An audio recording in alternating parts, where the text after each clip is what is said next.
Impressionante. A decisão recente pegou todo mundo de surpresa e abre um precedente perigoso. E preste muita atenção agora. Se você pular essa parte, vai perder o contexto principal e não vai entender a gravidade da minha pergunta final. Não espere o canal cair para reagir. A direita precisa do seu clique agora. Inscreva-se e mande esse vídeo no Zap. Eu vou te mostrar a reação do Eduardo Bolsonaro, do Nicolas Ferreira, do Lula e do Alexandre de Moraes sobre a queda da Magnitsky. E mais, eu vou te contar o que o governo dos Estados Unidos disse sobre a razão para a retirada da Magnitsky. Agora é oficial. Como você sabe, ontem o Donald Trump ele tirou o Moraes da lista da Magnitsky e hoje eu vou te mostrar agora como que a direita e a esquerda reagiram e o que foi que o governo americano disse sobre a razão da retirada. Então, meu bom dia para você que esperava que o Moraes fosse ficar mais tempo na Magnitsky e que acordou com essa péssima notícia e precisa de um bom dia para animar um pouco o seu dia. Ontem eu fiz um vídeo sobre as possíveis razões para a queda da Magnitsky e hoje nós tivemos uma manifestação oficial de um funcionário do governo americano com a razão da derrubada. Será que a gente acertou ontem, hein? Eu vou te contar isso no final.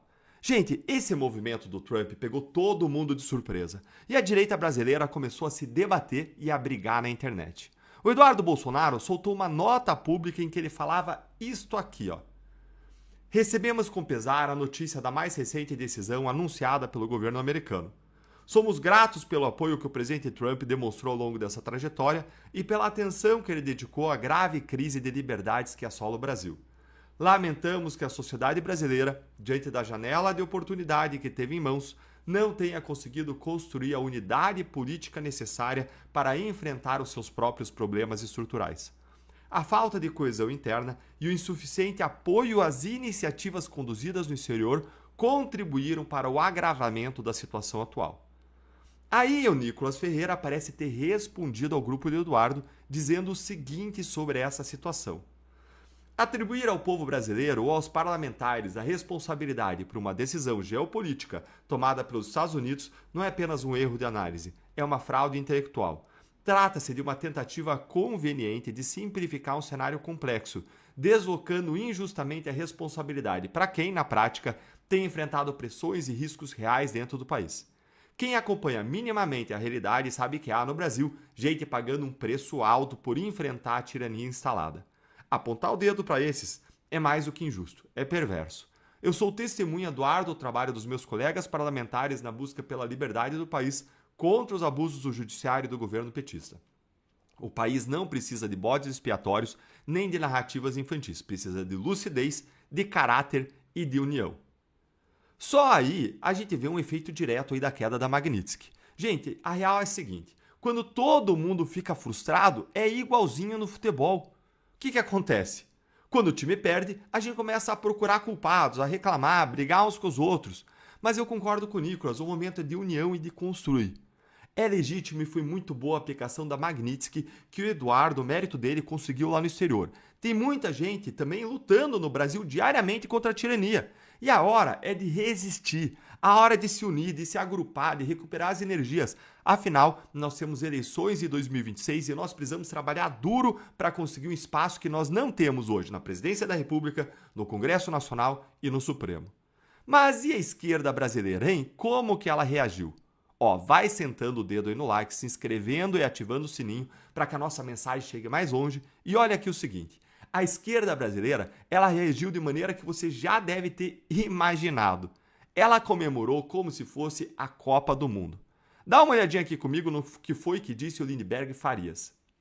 A retirada do ministro Alexandre de Moraes e de sua esposa da lista da Magnitsky é uma derrota histórica dos traidores da pátria que tentaram negociar sanções internacionais, revogação de vistos, tarifas e a chamada pena de morte financeira contra o ministro relator no STF do caso da trama golpista. Mas, especialmente, uma vitória do presidente Lula, da democracia brasileira e da intransigência e da defesa intransigente da soberania nacional.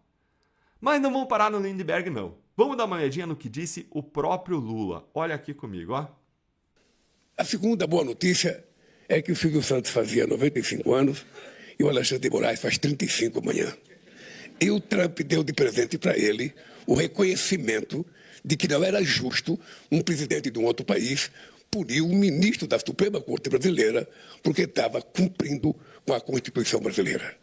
E na conversa que eu tive com o Trump a semana passada, Alexandre, ele perguntou, é bom para você? Eu falei, não é bom para mim, é bom para o Brasil e é bom para a democracia brasileira. Viram aí? O governo Lula está em festa, né, com essa situação e, claro, Lula puxou os louros para ele, capitalizou em cima e intensificou ainda mais a sua relação de lua de mel aí com o STF. O Alexandre de Moraes estava no mesmo evento com o Lula. E dá uma olhadinha aqui no que disse o próprio Alexandre de Moraes, qual foi a reação dele. Olha aqui comigo. E eu não poderia deixar de fazer um breve comentário agradecendo o empenho que teve em meu nome, em nome da minha esposa, agradecer o empenho do presidente Lula. Verdade essa é que venceu hoje, presidente. O presidente se recorda que verdade. Logo em julho, começo de agosto, quando o Supremo se reuniu na presidência para tratar dessas sanções contra o Poder Judiciário brasileiro, eu pedi ao presidente que não ingressasse com nenhuma ação, que não tomasse nenhuma medida contra isso, porque eu acreditava, como continuei acreditando, e hoje isso ficou muito claro, que a verdade, no momento que chegasse às autoridades norte-americanas, a verdade prevaleceria.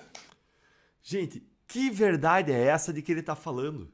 Ninguém sabe. Na cabeça dele, ele imagina que esses processos dele estão todos corretos, então, e que o governo americano cometeu um equívoco, colocando ele na lista da Magnitsky. Nenhuma relação, né, com ele violando todos os direitos humanos possíveis e inimagináveis. Nenhuma relação com ele prendendo até morador de rua por golpe de Estado, por mais de um ano. E veja o alívio dele, vocês viram? Só aí dá para entender, gente, como que a Magnitsky ela realmente pesava sobre ele, sobre a esposa. Foi um sopro de justiça, a Magnitsky, num mar de iniquidade. E agora nós voltamos ao mar aberto e nós precisamos remar. Mas por que foi que isso aconteceu? Por que a Magnitsky caiu? Se você não viu o meu vídeo de ontem, ele é imperdível. Depois você assiste lá e a gente analisou as possíveis razões. E é importante você ver porque ainda não está tudo 100% claro, mas nós tivemos agora uma nova informação oficial de dentro do governo Trump que revela a aparente motivação do Trump, pelo menos a justificativa oficial. Um funcionário do governo Trump, gente, deu a seguinte declaração ao Globo, a um funcionário do Globo, lá um repórter da TV Globo lá em Washington. Dá uma olhadinha aqui, ó. Hoje, o Escritório de Controle de Ativos Estrangeiros, ou FAC, do Departamento de Tesouro dos Estados Unidos, retirou o ministro Alexandre de Moraes e determinadas pessoas e entidades associadas a ele da lista de sanções. A manutenção dessas designações é inconsistente com os interesses da política externa dos Estados Unidos. Nesse sentido, os Estados Unidos veem a aprovação de importante projeto de lei de anistia pela Câmara dos Deputados do Brasil como um passo na direção certa, indicando que as condições de lawfare estão melhorando no país, diz a resposta em relação ao PL da dosimetria. A questão que fica é, essa é a razão declarada, mas será que é realmente a verdade? Porque a gente sabe que o PL da dosimetria melhorou pouco a situação dos réus 8 de janeiro, embora seja importante a melhora, e melhorou quase nada do Bolsonaro. Será que logo não vem uma nova revelação? Por exemplo, será que o Lula não conseguiu uma saída para o Maduro, para ele deixar a Venezuela? Vamos acompanhar e me conta aí o que você acha nos comentários. E ânimo, porque se frustrar é inevitável, mas desistir é uma escolha. Muita gente sempre me pediu para não desistir, e agora eu devolvo para vocês. Não desista do Brasil. Lutar pelo nosso país é lutar pelos nossos filhos, pelas nossas famílias, por quem nós mais amamos na face da terra e nós jamais desistiremos deles. Um grande abraço e até o próximo vídeo. Agora responda aqui embaixo o que você achou sobre tudo isso. Vou ler e responder a todos. Até a próxima!